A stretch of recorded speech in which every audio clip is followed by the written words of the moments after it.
പാലട പായസത്തിന് നിത്യവിപണി കണ്ടെത്തി ജീവിതമാർഗം ഉണ്ടാക്കിയ ഒരു വീട്ടമ്മയുണ്ട് തൃശൂരിൽ. എല്ലാ ദിവസവും മുടങ്ങാതെ അരിമ്പൂർ സ്വദേശിനി ബിന്ദുവിന്റെ കടയിൽ പാലട പായസം ലഭിക്കും.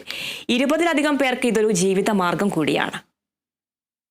2016 ബിന്ദുവും ഭർത്താവ് റിജോയും ചേർന്ന് പാലട പായസം ഉണ്ടാക്കി വിൽപ്പന ആരംഭിച്ചത്.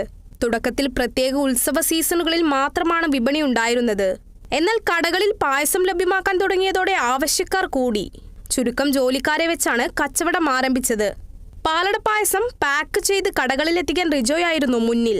ഒപ്പം വട്ടയപ്പം, കിണ്ണത്തപ്പം, അട, കൊഴുക്കട്ട, ഉണ്ണിയപ്പം തുടങ്ങിയവയും ഉണ്ടാക്കി വിറ്റു. 4 വർഷം മുൻപ് റിജോ മരിച്ചതോടെ പായസ നിർമ്മാണത്തിന്റെ ചുമതല പൂർണ്ണമായും ബിന്ദുവിനായി. ഒരു 2021 എൻ്റെ ഹസ്ബൻഡിൻ്റെ വിയോഗത്തിന് ശേഷം ഞാൻ തനിയെ ഇത് ഏറ്റെടുത്ത് നടത്താൻ തുടങ്ങി.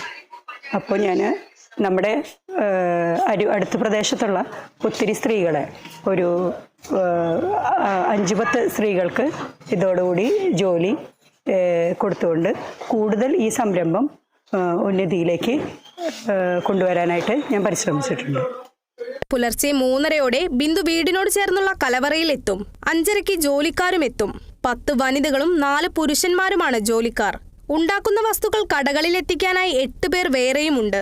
രാവിലെ 9:30 പാക്കിംഗ് കഴിഞ്ഞ സാധനങ്ങൾ കടകളിലെത്തിക്കും. സ്വാദ് എന്ന പേരിലുള്ള പാലട പായസത്തോടൊപ്പം ഇവർ നിർമ്മിക്കുന്ന ചപ്പാത്തി, അട, കൊഴുക്കട്ട തുടങ്ങിയവയ്ക്കും വിപണിയിൽ ആവശ്യക്കാർ ഏറെയാണ്.